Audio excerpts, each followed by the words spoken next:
Pleased to be joined by Coach Chris Beene, head coach of the South Plains College track and field team. And Coach, here we go. You're now through the regionals, and you've got this little layoff thing taken care of, and now it's time to play for all the marbles here. You've got the nationals coming up pretty shortly. Yeah, we sure do. We gonna kind of leave in two groups, one on Tuesday, one on Wednesday, and head to Kansas and see what we can do on Thursday, Friday, Saturday. How do your qualifying numbers look going in? Did you get everybody in you thought you did? Did you get some surprises in there, or are you just right where you thought you'd be? We're pretty much where I thought we would be. You know, every year you've got some surprises on both sides, some that have really stepped up and some that have kind of let you down. So every year's got a little bit of both of that. But, you know, we're going to take a pretty good group. I think we've got somewhere in the neighborhood of 44 kids going to nationals on both sides. That's a pretty good number. I don't know what the average is a team, but 44 total, you've got to be fairly happy with the way this thing came out. Yeah, I mean, no, number-wise, it takes a pretty good group of numbers to be able to go and have enough events and stuff to have a chance to win. So the numbers is part of the game, but so we're in a good spot there. But it's just we're gonna have to go and do some good things now. That's the tricky thing about track and field is you can be the best 100-yard guy out there in the world, but unless you've got enough people and enough other events picking up medals and picking up midpoints, it doesn't make any difference. You run the fastest 100 in the world unless those other people are performing. Team titles are out of shot if that's the way it goes. No, that's true, and it's but the way my coaching philosophy is kind of we've approached track here as a team event. We don't look at it as an individual sport. Everything's about the team, and so when we go to nationals, the kids already kind of have that philosophy and thinking. So it's that 8th place, that 1 point may be the difference. I mean, we had a national meet, the very first one we won in the men. I can't remember the exact score, but it was like we scored 159, they scored 159. Well, that means that every 8th place we got was just as important as every first place we got. So we're telling the kids that you got to run through the line, you got to compete for every point, and when we're done, if we've done that and we get beat, that's just the way it is. But hence why you've got 44 people loading up to go up there. Is it comes down to those 8th place finishes or those 7th place finishes. Those single points, as you mentioned, can really stack up for a team. It's great to have a lot of gold medals coming back, but man, I'll tell you what, those midpoints sometimes can be the difference maker. No, they can. And what's crazy about the whole thing is you kind of know what your best kids are going to do. I mean, when they go into the meet, you've watched their performances all year. You kind of know, especially, you get a Rondell Bartholomew that's 44-65. That kid's expected to go win the quarter. I mean, if he's healthy, he should win.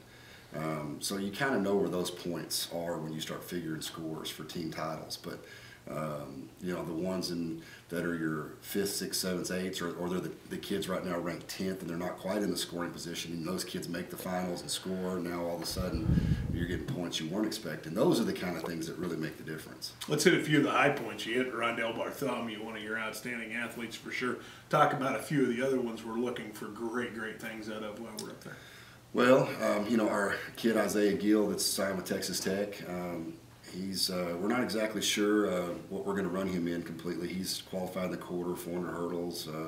He can run relays for us, so we're waiting to kind of figure that out. But very good kid. Anthony May that signed with Arkansas, he jumped 7.3 last weekend at our home meet here and broke a school record that has been around for a long time. So on the guys' side, some of those are very good. Some of our international kids, Kemoy Campbell, our kid from Jamaica, that's our middle distance kid's going to have a big meet because he goes head to head with Iowa Central, and that's the team for us to beat. And so when you go head to head, you get kind of double points, if you will, because not only if you beat them, do you get the points that you got, you also knock them down. So going head to head's big in certain events. On the women's side, Jura Levy, our sprint girl from Jamaica, the 100-200 girl, is should have a chance to win both and help our relays. Natoya Gould, our girl who's actually leading, I haven't looked at the list lately, but she was leading even Division I in both the quarter and the 800. And we're going to run her in the 4 and the 8 at nationals. That's a double that we've never done, and I think she's good enough to do it.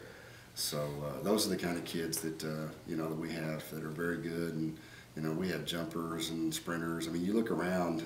My little Florida girl threw 50'4" in the shot put, and as a freshman at our home meet. So she's ranked #1 in the shot. My javelin girl from Arizona is ranked #1 in the shot and in the javelin. So You know, we have some kids from all over the country as well, our international group that's hopefully ready to go in and do something big. How often is it you get an athlete like Gil, who's diverse enough that you can qualify him in 3 or 4 different things? Then you can look at a meet and go, okay, let's go here, and let's go there. Well, you know, when we recruit, we kind of look at it from that standpoint. We try not to get single event kids when we're recruiting for that very reason, because if you get a kid that only high jumps or only vaults and you know, that's all they do, then they're a little bit limited. But you got a kid that can do quite a few things. You definitely, you know, that's one of the great things about it. You know, we don't really go look for just a high jumper. We like to find the kid that can long triple and high jump.